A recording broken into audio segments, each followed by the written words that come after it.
My name is Renee Kemp-Rotan.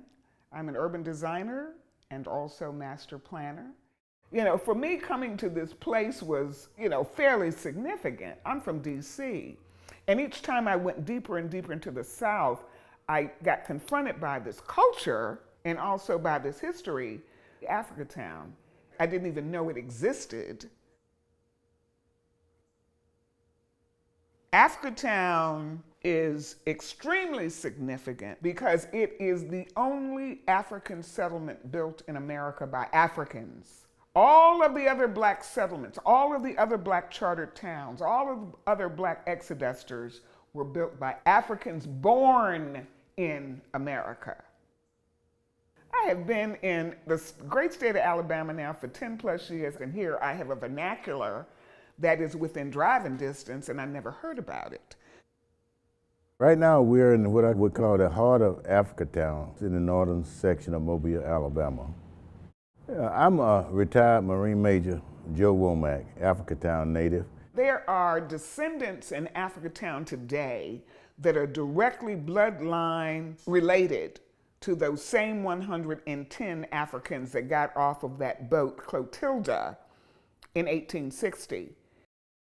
We have the story itself that nobody knew about. We have the descendants, and then we got their descendants. Then we got the community that's still here. And then we got the struggle and the fight that's going on right now just for survival.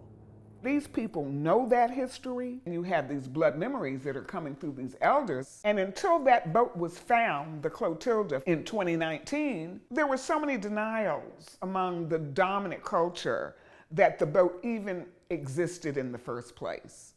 Now that the boat has been found, the people in Africatown feel fully vindicated. We told you so.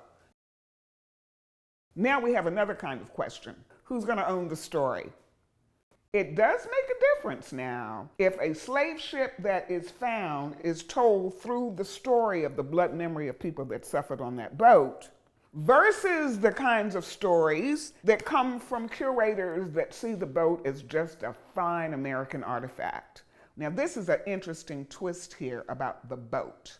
Originally, when the boat was found, a lot of folk in the dominant culture said, oh my God, this is going to be the greatest tourist attraction of all time. We can actually build a replica of the slave ship, and we can have folks on there buying tickets for dinners and martinis as we take them on the replica of the slave ship to where the actual slave ship was found. This slave ship was a living, floating prison for the captives who were there. So the community is saying, how dare they turn this into some kind of tourist attraction? So now we go through this whole thing about who is going to curate that story.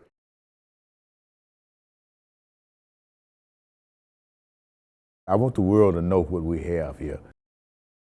This is such a historic community. I would hate for somebody to just ride through here about 50 years from today and see a marker that said Africatown used to be here. Okay, you've seen it, you know the story, now do something about it. You're a designer, do something. Well, what can I possibly do? First of all, I'm not from this place. So the notion that you would pluck me out of one place and put me in another place and say, do something, what can I do? We're going to need something within the community to bring people in, something people can come to tour. We want people to be able to come to Mobile, come to Africatown. There are so many spots within Africatown that is wide open to the imagination. We began to ask questions about, well, who owns public history? Who gets to tell their story? And how many voices does this story get to be told? So I came with this idea. I said, something that might work? The idea of a competition. Let's put a competition together that's only dealing with design ideas, because a competition is kind of an overlay over whatever else is going on. We're going to do a design idea competition to design a museum. And it's a great idea because in order to program a museum, you've got to know about the history, that'll come back to you. You've got to artifact the history, that will come back to you, and then you have this interpretive overlay. And the community said, we need more than a museum. When the tourism come here, we don't have no motel. They got to stay downtown. We don't have no restaurants. They're gonna have to eat downtown. That's why we're trying to get involved in tourism so we can do that ourselves. We know the community more than anybody.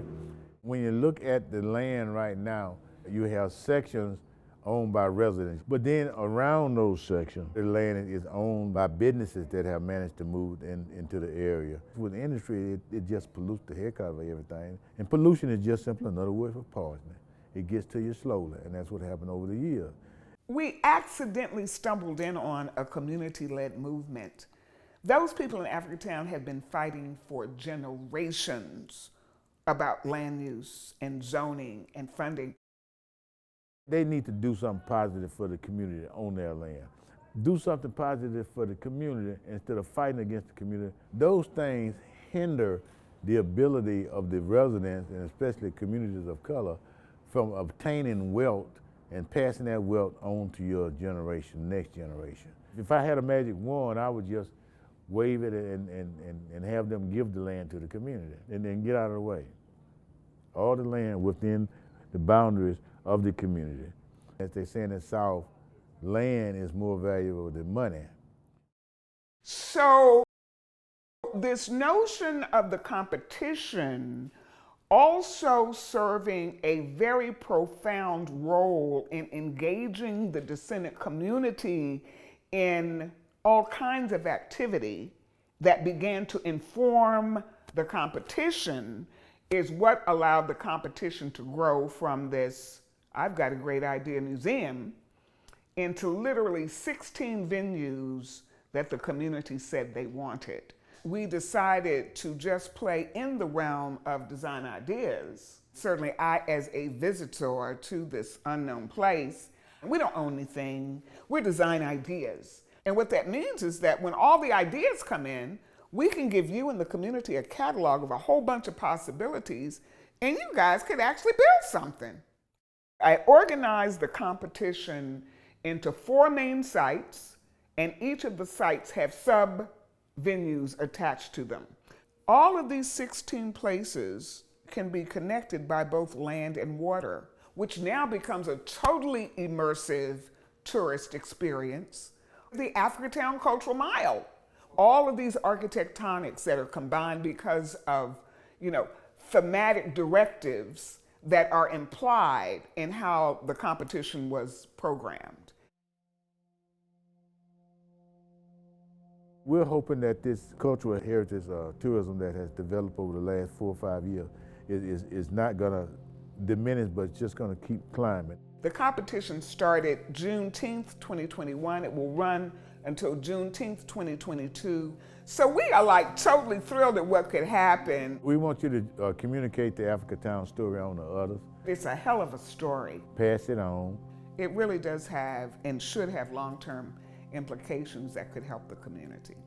This community has been here for 162 years, and we'd like for it to be here for 162 more years.